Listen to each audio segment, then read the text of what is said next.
أهلا بكم أحبتي مجددا في برنامجكم لحظات قرآنية، وهذه الحلقة رقم 380، ولا زلنا نضحك مع اختلافات الهجس في الإسراء والمعراج. و برضو الحافظ أبو بكر البزاز في مسنده حدثنا سليمان إلخ حديث بقى جديد. قال: بينما نائم إذا جاء جبريل عليه السلام فوكز بين كتفي، فقمت إلى شجرة فيها كوكر الطير. أنا مش عارف كوكر يعني إيه، ما فيهاش حاجة.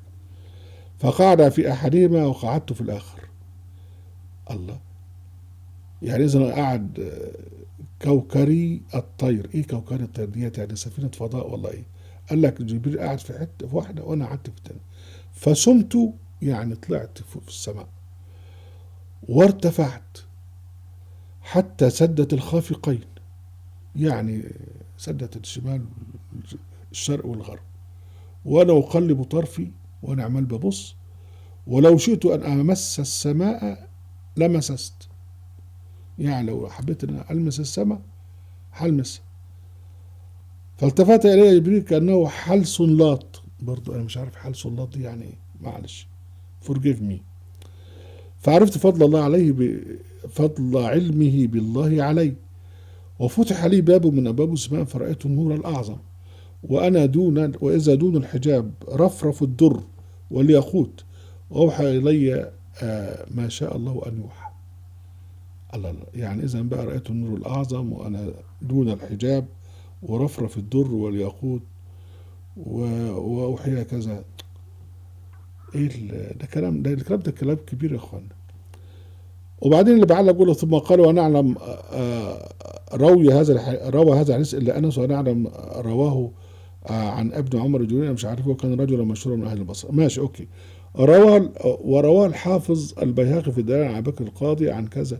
الاخ البيهقي ده ابو بكر البيهقي ده كان عمال بينقل من اي حد ويسكع. راجل كان 100 في الكذب. ومن ثم قال: روى الحارث بن عبيد ان النبي كان في ملأ من اصحابه فجاء جبريل. الله، هنا بقى حاجه جديده بقى. فكان النبي قاعد مع اصحابه بقى، مش كان نايم لا في الحجر ولا نايم عند ام هانئ، لا كان قاعد مع اصحابه وكان صاحي، ما مش هيكون نايم بين اصحابه يعني. فجاء جبريل فنكت في ظهري. مش عارف نكت يعني عمل ايه، عمل نكته يعني، النكته الناس تضحك عليها ولا خبطوا كده. فذهب بي الى الشجره وفيها مثل وكراء الطير، برضه مش عارف وكراء الطير يعني ايه. فقعد في احدهما وقعد جبريل في الاخر، فنشأت بنا، يعني معناها يمكن طلعت حتى بلغت الأفق، فلو بسطت يدي إلى السماء لنلتها، فدلي لي بسبب يعني بحبل، وهبط إلي نور، فوقع جبريل مغشينا عليه كأنه حلس. مش عارف حلس يعني إيه. فعرفت فضل خشيتي على خشيتي، فأوحى إلي نبيا ملكا، فأوحي إلي نبيا ملكا أو نبيا عبدا، وإلى الجنة ما أنت. فأوما لا جبريل، يعني جبريل بقى كان إيه، كان صحي، قال لك أغشي عليه، وبعد كده صح ادوا له حاجة كده فرح مصحصح وهو مضطجع أن تواضع. قلت: لا، بل نبيا عبدا. أنا مش عارف يعني إيه. فعرفت فضل خلتي، فأوحي إلي نبيا ملكا أو نبيا عبدا، وإلى الجنة ما أنت.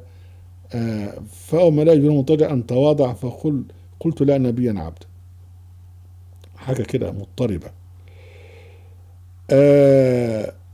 فالأخ ابن كثير قلت: وإن صح هذا، إن صح يقتضي أنها واقعة غير ليلة الإسراء، لأن مش هي بيت المقدس ولا صعود إلى السماء، فهي كائنة غير ما نحن فيه، والله أعلم. يعني لك الكلام ده صح، يبقى ده مش موضوع الإسراء والمعراج، ده موضوع تاني. ماشي. وبعدين الأخ البزاز برضه حدثنا عن فلان عن طخ عن طيق إلى آخره، عن يونس عن كذا عن كذا عن كذا، عن الزهري عن أبيه عن كذا عن كذا، عن غط عتبة وقاص عن أنس بن مالك لما جاء جبريل صلى الله عليه وسلم بالبراق فكأنها حركت ذنبها، يعني حركت ديلها. الأخ البراق حرك ديله، فقال يا جبريل: ما هي براق، عيب يا براق، فوالله ما ركبك مثله، مش حد ركبك يا ابن الذين احسن من الراجل ده. وسال الرسول صلى الله عليه وسلم فهو بعجوزه جنب الطريق فقال: ما هذه يا جبريل؟ قال: سر يا محمد، امشي سيبك منه. قال: فسار ما شاء الله نسير، فاذا شيء يدعوه منتحيا عن الطريق، فقال: هلم يا محمد، تعالى لي يا ابو حميد. فقال جبريل: سر يا محمد، ما تبصلوش. فصار ما شاء الله نصير فرقه خلق من خلق الله. فقالوا سلام عليك يا أول السلام عليك، يا آخر السلام عليك، يا حاشر. فقال جبريل يا محمد بل يرجو للسلام يا محمد، رد عليهم يا أبو حميد. فرد السلام ثم لقى السلام فقال لو مثل ما قرأت أولى ثم سلسل حتى انتهى إلى بيت المقدس فعرض عليه الخمر والماء طخ طخ إلى آخره. بعد كده ولو شربت الخمر مش عارف ايه، ولا شربت لغوات امتك. ثم بعثه ادم فمن دون من الانبياء فامهم طبعا، يعني صلى بالانبياء في بيت المقدس. فامام الرسول صلى الله عليه وسلم تلك الليله. قال جبريل، ابتدى بقى جبريل بقى يفسر له الحلم او يفسر له الشيء. اما العجوز التي رايت على جانب الطريق فلم يبقى فلم يبقى من الدنيا الا كما بقي من عمر تلك العجوز. يعني بقى شوفوا العجوز اللي شفتها دي، هو اللي باقي قبل قيام الساعة، اللي باقي على انتهاء هذه الدنيا شوية العمر اللي باقي للست العجوزة دي. يعني معناها بقى العجوزة دي هتعيش مثلا 10 سنين 15 سنة، يبقى عاد باقي على قيام الساعة 10 15 سنة. الله. طب احنا عايشين ازاي يا اخوانا اذا كانت الساعة قامت بقى من 15 سنة من ايه، من بعد النبي يعني. آه قال له جبريل اما العجوز التي رأيتها على جانب الطريق فلا بقى من الدنيا الى كما بقى من عمر تلك العجوز. وما الذي أراد أن تميل إليه فذلك عدو الله إبليس. اللي كان بينادي عليك ده عدو الله إبليس. الله. طيب ما هو ربنا سبحانه وتعالى يعني قال عن الشيطان إنه يراكم هو وقبيله من حيث لا ترونهم. إزاي بقى إن هو يشوف إبليس أو يعني الشيطان؟ يعني ما هو إبليس حين لعن وطرد أصبح اسمه الشيطان. إن خالف ذاك عدو الله إبليس أراد أن تميل إليه. وأما الذين سلموا عليك فإبراهيم وموسى وعيسى، دول بقى الناس اللي سلموا عليه دول ابراهيم وموسى وعيسى، يعني ثلاثه بس. ولك هكذا روى الحافظ البيهقي في دلاء النبوه من حديث ابن ومش عارف هو فيها غرابه ونكاره جدا، وهي في سور النساء المشتبه ومش عارف ايه. يعني راجل الاخ اللي هو ابو بكر البيهقي ده كان عمال بتاع زباله، عمال بيجمع الزباله من كل حته ويحطها عنده في دلائل النبوه.